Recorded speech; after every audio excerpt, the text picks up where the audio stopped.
కాసేపట్లో సంపూర్ణ చంద్రగ్రహణం ఏర్పడనుంది. మధ్యాహ్నం 3:21 మొదలైన గ్రహణం సాయంత్రం 6:48 వరకు చంద్రగ్రహణం ఉంటుంది. మొత్తం గ్రహణ సమయం 3:27. చంద్రగ్రహణం సందర్భంగా దేశవ్యాప్తంగా ఉన్న ఆలయాలు మూసివేశారు.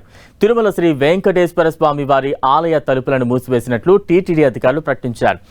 గ్రహణ ప్రభావం కారణంగా ఉదయం 9 నుంచి రాత్రి 7:30 వరకు ఆలయాన్ని పూర్తిగా మూసేశారు. చిత్తూరులోని తిరుచానూరు శ్రీ పద్మావతి అమ్మవారి ఆలయం, గోవిందరాజస్వామి ఆలయం, శ్రీనివాస మంగాపురం ఆలయాలు మూసివేశారు. ఇటు శ్రీశైలం ఆలయం తలుపులను మూసివేశారు పండితులు.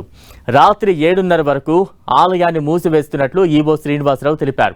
గ్రహణం ముగిసిన తర్వాత ఆలయ శుద్ధి సంప్రోక్షణ అనంతరం రాత్రి 9 నుంచి 10:30 వరకు భక్తులకు దర్శనాన్ని కల్పిస్తారు.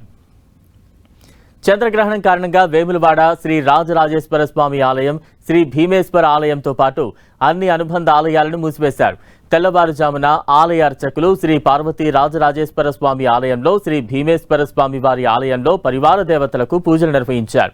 మంగళ వాయిద్యాలు, సుప్రభాతం, ఆలయ శుద్ధి, ప్రాతకాల పూజ నిర్వహించి ఆలయాలను 6:15 మూసివేశారు. సంపూర్ణ చంద్రగ్రహణం సందర్భంగా యాదగిరిగుట్ట లక్ష్మీ నరసింహస్వామి ఆలయాన్ని మూసివేశారు.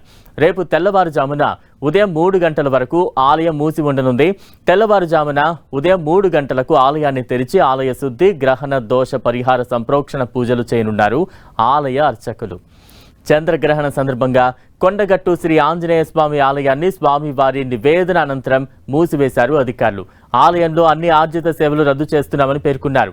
చంద్రగ్రహణం అనంతరం రాత్రి 7 గంటలకు సంప్రోక్షణ, తిరుమంజనం, ఆరాధన నిర్వహించి స్వామివారి సర్వదర్శనం, ఆర్జిత సేవలు యథావిధిగా ప్రారంభిస్తామని వివరించారు.